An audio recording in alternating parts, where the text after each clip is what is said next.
আসসালামু আলাইকুম এভরিওয়ান, সবাইকে স্বাগতম জানাচ্ছি আমার আজকের পর্বে। মাত্র 1 কাপ ময়দা আর 2টি ডিম দিয়ে একদমই সহজভাবে খুবই মজাদার একটি সকাল বিকালের নাস্তা আজকে আপনাদের সাথে শেয়ার করব। নাস্তাটি তৈরি করা খুবই সহজ, একদমই অল্প উপকরণে আজকে আমি তৈরি করে দেখিয়েছি, যাতে যে কেউ চাইলেই এই রেসিপিটি তৈরি করে নিতে পারেন কোনো ঝামেলা ছাড়াই। বাচ্চারা এই নাস্তাটি টিফিনের জন্য কিংবা বিকেলের স্ন্যাক্স হিসেবে খেতে খুবই পছন্দ করবে। আর কথা বাড়াচ্ছি না, চলুন রেসিপিটি দেখে নিচ্ছি। এই রেসিপিটি তৈরি করার জন্য প্রথমে একটি মিক্সিং বলে আমি 2টি ডিম ভেঙে নিয়ে নিচ্ছি।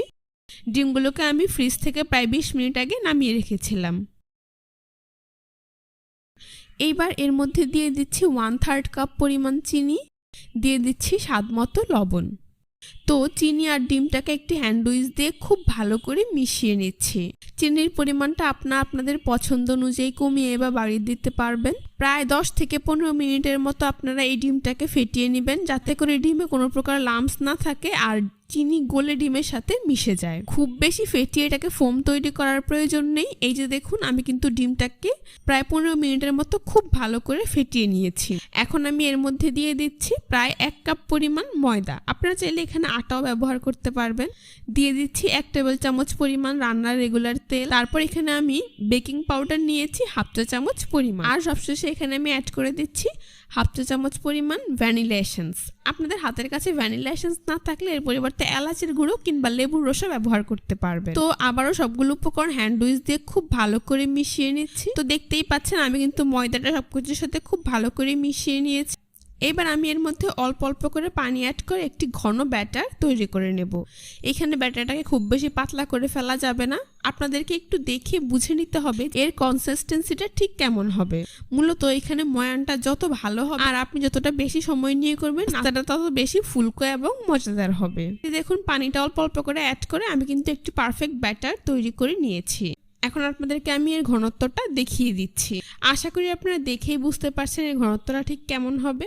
এবার চলুন নাস্তাটা তৈরি করে নিচ্ছি। সেজন্য চুলায় এরকম একটি কড়াই বসিয়ে তাতে পরিমাণ মতো তেল দিয়ে তা মিডিয়াম হিটে গরম করে নিয়েছি। এখন আমি নাস্তাটা তৈরির জন্য এইরকম একটি গোল চামচ গরম তেলের মধ্যে প্রায় 5 থেকে 6 মিনিটের মতো রেখে খুব ভালো করে গরম করে নেব। যখন বুঝতে পারবেন চামচ কিছুটা গরম হয়ে গিয়েছে, তখন এটাকে তেলের উপরে এভাবে তুলে এবার তৈরি করে রাখা ব্যাটার থেকে পরিমাণ মতো ব্যাটার আমি এই চামচের মধ্যে দিয়ে দিচ্ছি। ব্যাটার দেওয়া হয়ে গেলে এবার 2 থেকে 3 মিনিটের মতো অপেক্ষা করব। তারপর চামচটাকে এভাবে গরম তেলে 2 থেকে 3 বার ডিপ করে উঠিয়ে নেব। বলে দেখতে পাবেন নাস্তাটা চামচ থেকে এরকম খুলে আসছে। নাস্তাটাকে আমি তেলে ছেড়ে দেব।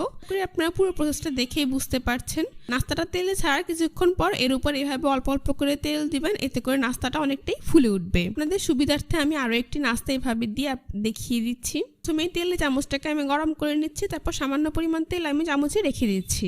এবার এর উপরে আমি ব্যাটারটা দিয়ে দিচ্ছি। 2 মিনিটের মতো অপেক্ষা করে এবার চামচটাকে আমি তেলে 2 থেকে 3 বার ডিপ করে উঠিয়ে নিচ্ছি। এরপর এই নাস্তাটাকে আমি গরম তেলে ছেড়ে দিচ্ছি। নাস্তাটা কিন্তু অনেকটা ফুলকো এবং সফট হবে। যতটা বেশি ফুলবে আর সফট হবে এটা খেতে ততটাই কিন্তু মজার হবে। ব্যাটারটা চামচে দেওয়ার আগে আমি কিন্তু সামান্য তেল চামচে রেখে দিয়েছিলাম, সেই কারণে ব্যাটারটা আর চামচে লেগে যাবে না।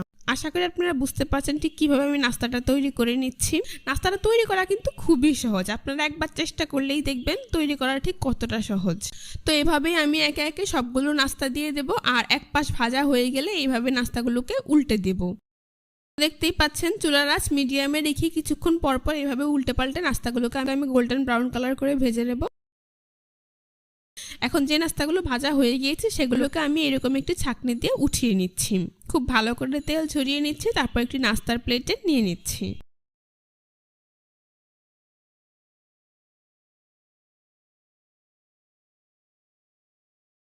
বাকি নাস্তাটাকে আমি একইভাবে তেল থেকে তুলে খুব ভালো করে তেল ছড়িয়ে নাস্তার প্লেটে উঠিয়ে নিচ্ছি।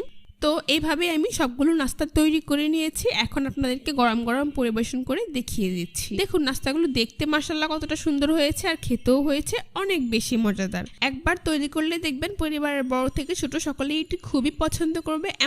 এমনকি অতিথি আপ্যায়নও আপনারা ঝটপট এই নাস্তাটি তৈরি করে নিতে পারবেন। অতিথিরাও আপনার খুবই প্রশংসা করবে। এটাকে আপনারা চাইলে ডিমের পিঠা কিংবা তেলে ভাজা কেকও বলতে পারেন। রেসিপিটি ভালো লাগলে অবশ্যই আমার চ্যানেলটি সাবস্ক্রাইব করবেন, পাশে থাকা বেল বাটনটি অন করে দিবেন। অনেক অনেক দোয়া করবেন। আল্লাহ হাফেজ।